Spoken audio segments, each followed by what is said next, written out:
Vanakkam, welcome to the show. Today we have an amazing guest for the evening, Neethan. Welcome, Neethan, to the show. Thank you for having me. My pleasure. First of all, congratulations, Neethan, for being elected as the new chair of Canada's largest district school board. Thank you. And more especially, the first Tamil chair of South Asian descent, and we are extremely proud about it. So, in the evening, we want to take you back to your life journey that started off as a young teenager in Canada until this far. And we are so curious and excited to learn about your experiences and journey. Well, it's been obviously, I would be lying if I said it was an easy one. It was definitely a difficult journey. I left a war zone, fleeing a genocide of Tamils in my homeland and coming as a refugee to Canada. And coming with families being split, me and my sister came first and my family got together later. So those separations, leaving behind your memories, leaving behind all the things that you cherished in your childhood unexpectedly and coming to a new place way, way away from where you're originally from, the weather, the culture and all those things, there was a shock, right? Mm-hmm. But one of the things that drove us during that time in the 90s, it was the mid-90s that we came in large numbers to Canada from Ulam, was the kind of sense of purpose, because we were constantly reminded by others and ourselves as well, reminding ourselves that, we're lucky to be alive. We didn't take life for granted. We didn't take any of the opportunities for granted because we knew the same wasn't offered to many people like me in my homeland. So, coming from that background, the resilience, all these difficulties seem easy because, we know the kind of difficulties that people we left behind were having. So that helped us to, keep persevering and keep on and working hard. And we had to work hard, especially, it's still the case, but especially in the 90s, if you were a Tamil, there were a lot of stereotypes and labels of who you are and whether you're assumed to be quote unquote gang related or violence related and so on. And to overcome those stereotypes and to prove people wrong, we had to work many times harder. It's unfortunate that's the reality, but so, over time, that's what drove my work into becoming a youth worker, into going into politics and all those stuff, just to kind of make things easier for the next generation. So I don't want the generation next to be facing the same level of challenge. There will be challenges, but not the same level. So it's been a journey that's been difficult, but I think it's worth going through that because I have a better appreciation for, what others are going through. That's an extraordinary thought, Neethan. And as a teenager, as an immigrant teenager, when you started in Canada, and today if we look back and see you're one of the renowned leaders in Toronto. So through this journey, can you share us the challenges and experiences now that has shaped you to a leader? Yeah, I think every time we are, like I said, in the 90s, mid-90s, I lost a couple of my friends for what was at the time called quote-unquote gang violence. It was like social interactions that weren't supported. There was not a lot of support for youth in the school system. There was a lot of racism and marginalization. And there was a lot of settlement challenges as well. So, losing friends, their lives. And then when I became the executive director of CanTI for Youth by Youth organization, the very first year I was there, I attended at least 8 funerals of young people who had passed away. Those things have made me strong, but also showed how vulnerable our lives are. And so the passion, a lot of my work has been shaped around by youth work and working with young people. That's the thing. So that's where it came from. I also think that, politics-wise, there was a genocide happening in our homeland and we were begging our politicians, mostly white politicians, say something about it. They'll come to our events, they'll say hello and thank you in our language and get garlanded. And they go saying that they'll make the promises, but they will never open their mouth in Parliament about what's happening. And so we got taken for granted. And so we were people who were, distributing literatures. We were out there putting their signs up, organizing events for them and trying to see if they would help. And then at one point we realized, why not us run into these positions and be part of, as Canadians? We are paying taxes, we are contributing to this country, and we are equal by law. then why not run for offices? And so I was one of the first few to run and first one to be elected as the Tamil Canadian in 2006. So we shifted the thing to say, we've had enough working for others and asking them to voice for us when we have our own voice that we need to start you to literally challenged the Yeah. status quo and have set a new trend Yeah, so that, for the current that was and the next part of generation. that was part of the scene. Yeah. Yeah, that's the true trait of a leader. Thank you. Yeah. So, as the first Tamil chair of Toronto District School Board, what is your main vision for the schools and for all the opportunities that the students are going to leverage in future? It's interesting because Toronto has a large South Asian population, but I'm the first person of South Asian descent to be a chair of the school board. And it took a long time for the school board to have that reflective piece. And it's important to, it's a large school board. It's the fourth largest in North America, largest in Canada. We have 600 plus schools, close to 600 schools, almost 250,000 students. So it's almost like running a city on its own, and 40,000 staff members. So it's a huge place to make an impact, because education, there's a saying by Nelson Mandela, education is the real, the weapon that we can use to change the world. And so in order to remove inequities, education is the biggest thing. So because we see income inequities, the rich and the poor, who gets rich, who gets minimum wage jobs, and who is mostly women, racialized folks are there in those categories. So trying to do schooling in a way that we maintain the standard and maintain the quality of public school system, because the more the faith and the quality gets eroded, then the private schools start to come in, and then the wealthy will have access. And then we've seen in our own countries where the government schools, even more wider. The government schools become it's not necessarily a place where people can succeed from. So in order for us to actually maintain the public education system we have in Canada, we need to constantly be improving. So I used to be a math and science teacher, so I'm interested in math, science, and those things, but I'm also interested in making sure our students feel happy and well. Because if you're not happy, if you're not fed well, if you don't have a nutrition program, Toronto is one of the largest cities that still doesn't have a universal nutrition program in schools, right? In the wealthy countries.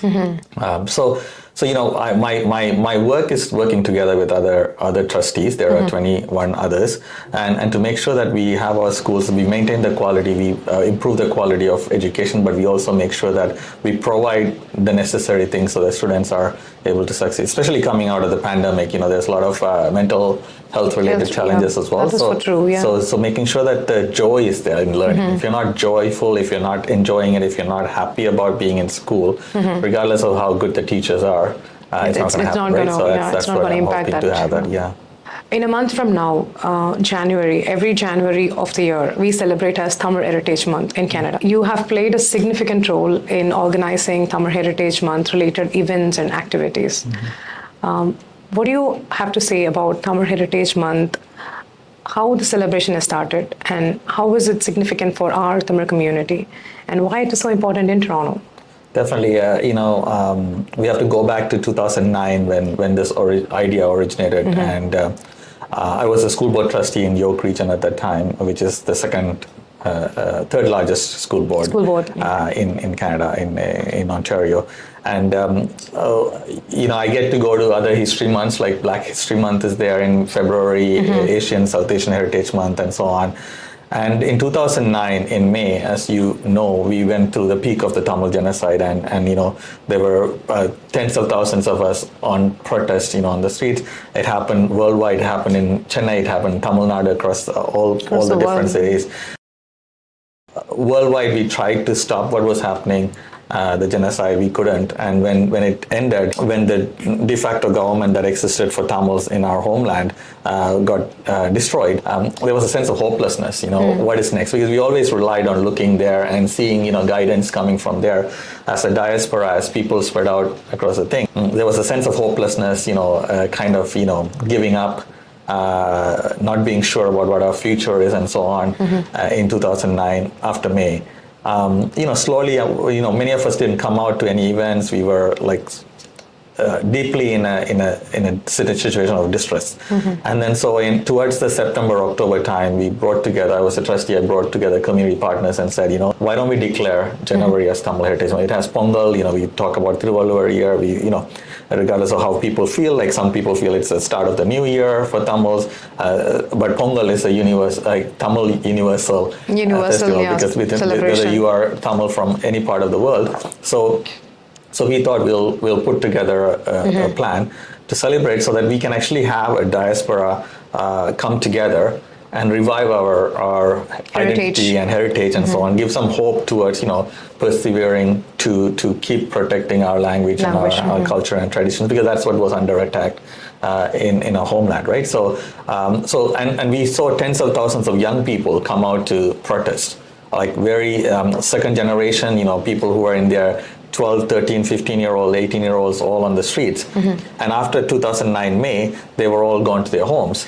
But many of them only came to the protest because they were so anxious about saving lives, but they didn't have an opportunity to know more about who we are and what our culture and traditions are. And the non-Tamils who were looking at our protest only saw us as, they knew that we were trying to stop the war, but they also looked at us as if, we are a nuisance on the traffic because, we were on the...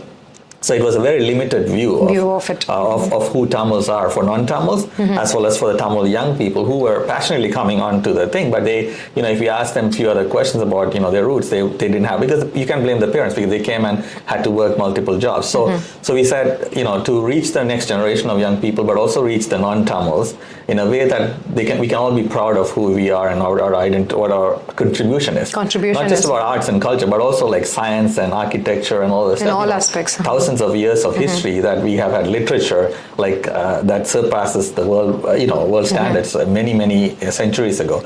So that's why we started the thing, and also we wanted to bring time together to plan for future as well. So when we get this momentum, we can sit together and say, okay, what's next, right?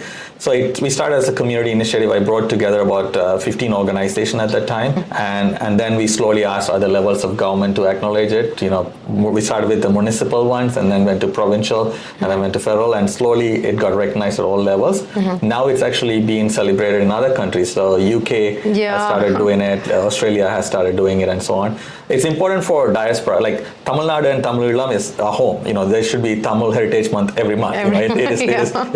But when we live in amongst other communities, sometimes we kind of don't prioritize our own heritage. It also strengthens the unity. Everybody come together in that month, and it's a common goal for everyone. We have a shared identity of Tamil, and it was so cool and so proud to know that Canada number 4 when we had this Tamil Heritage Month declared. After which the countries from across the world also followed the same, and they have declared. So I've been working with them in many of those countries. So they would reach out to me because I didn't know that I started it here. They will reach out, so we give all the documents. That's what we did with London, UK, and then they started it in Australia. I'd done a workshop for the people who are interested in it.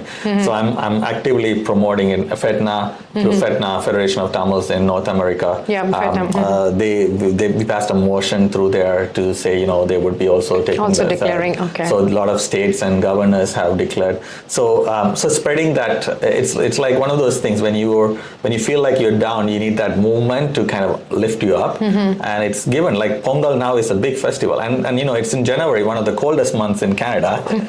and before we would be still sleeping at home, we would do literally nothing. It used to be like got many reasons now to go celebrate. Go out, and even seniors are coming out in large numbers who would be scared about cold weather and so on. So it's given us a little bit of a hope and a good start. And a good vibrance to a lot of elevation in that month. See, ஒரு விஷயம் uncertain இருக்கும்போது or challenging இருக்கும்போது அதை crack பண்றதா it's like so difficult. So I think you've done it many times in THM, in Tamil, first Tamil chair of Canada's school board. So we are seeing that you're challenging the status quo and cracking and creating that runway for the next generation for us all to follow. Definitely. I mean, that's the first time is the hardest, and then it becomes a path that is already laid. Thank you for that. No problem. Anybody who comes as first should always make sure that that's not the last, and the next one comes quickly, right? Because it's not for us to occupy. It took the fact that it took this long for many of these positions to become diverse. It's a problem. So how do we make sure? And the other thing is, like, when I worked in the Tamil community related stuff, I started to connect with other communities and their struggles too. Like I passed the first Filipino Heritage Month in City Hall, Toronto City Hall, and then now it's become so there are other communities that are looking for alliances and, friendship and solidarity. We work together because, sometimes there's so much common struggles and we are in silos and we're not connecting. So the Heritage Month has helped us to connect with other communities as well. Oh, very nice. No, that's great. Good to know now. So you've done so much for Tamil youth, like to empower them and to, encourage them to feel the roots and be proud about the heritage.